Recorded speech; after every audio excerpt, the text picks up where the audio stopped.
গতকাল বাজার করার একটা ভিডিও আপলোড করেছি। তো সেই ভিডিওতে অনেকগুলো কমেন্ট এসেছে, যার মধ্যে একটা কমেন্ট দেখলাম মানে অনেক মানুষে করেছে যে সব ঠিক আছে, কিন্তু রুটিটা মুসলিম দোকান থেকে কিনলেন কেন? কেউ বা বলেছে তাহলে কি তোমরা মুসলিমদের দোকানে খাও? মোট কথা মুসলিমদের দোকান থেকে কিনেছি, এটা অনেকে ভালোভাবে নেয়নি যারা এই কমেন্টগুলো করেছে।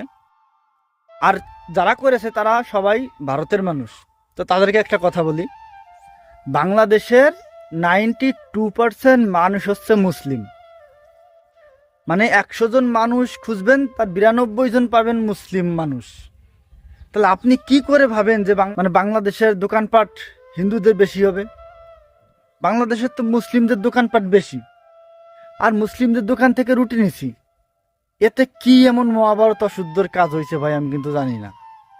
এখানে আবার অনেকে এসে খুব খারাপ কমেন্টও করতে পারেন, তার মানে তোরা মুসলিমদের সাথে মিশিস বা চলিস কিংবা খাস, এসব কমেন্ট করার কি দরকার আছে ভাই? হ্যাঁ, আমরা মুসলিম দেশে থাকি, মুসলিম অঞ্চলে থাকি, আমাদের চারপাশে সব মুসলিম। আমাদের বাজার ঘাটে যে দোকানপাট তার 95% দোকান হচ্ছে মুসলিম।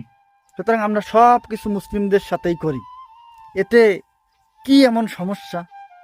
রুটি এনেছি, তাতে কি সমস্যা হয়েছে আপনারা একটু বলেন তো। এখন যদি জানতে চান যে মুসলিমদের দোকান থেকে না নিলে ভালো হতো, অন্য জায়গা থেকে নিলে ভালো হতো, এটা এমনি বলতে পারেন, কিন্তু নিছি বলে আমাকে খারাপ ভাববেন, এটা যদি ভেবে থাকেন তাহলে বলবো ভাই আপনি আসলে এখনো কোথায় আছেন ভগবান জানেন, আপনি জানেন।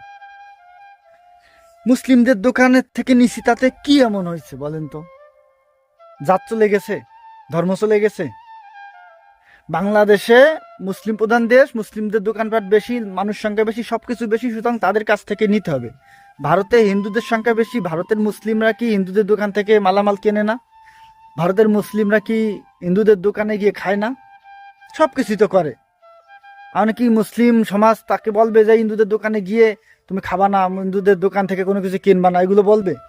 যদি বলে তাহলে আমি বলবো সে হচ্ছে ধর্মান্ধ ব্যক্তি, ধর্মান্ধ, ধার্মিক না, সে ধর্মান্ধ ব্যক্তি। তেমনি বাংলাদেশে যে আমাদের যারা বলতেছেন যে মুসলিমদের দোকানে যাও কেন বা এটা কেনো কেন, তাহলে আমি বলবো আমি কোথা থেকে কিনবো? তাহলে আপনি তো তাহলে ধর্মান্ধ ব্যক্তি। আমার ধর্ম আমি পালন করব, আমার ধর্মকে রক্ষা করার চেষ্টা করব, সব ঠিক আছে, কিন্তু মুসলিমদের দোকান থেকে খাওয়া যাবে না এরকম তো কোনো নিয়ম নাই। হ্যাঁ, আপনি বলতে পারতেন যদি যে মুসলিম দোকানে গরুর মাংস কাটতেছে বা রান্না করতেছে, তুমি সেই হোটেলে কেন খাচ্ছ, এরকম বলতে পারতেন, তাহলে মেনে নেওয়া যেত। কিন্তু ওই সব দোকান হচ্ছে রুটি, সাধারণ দোকান, ওখানে কোনো মাংস মানে গরুর মাংস কাটা হয় না যে আমি ওই দোকান থেকে নিতে পারবো না বা ওই দোকানে গিয়ে খেতে পারবো না, এরকমটি না। আসলে এটা হচ্ছে আমাদের মনের ব্যাপার, মন যদি ঠিক থাকে তাহলে সব ঠিক।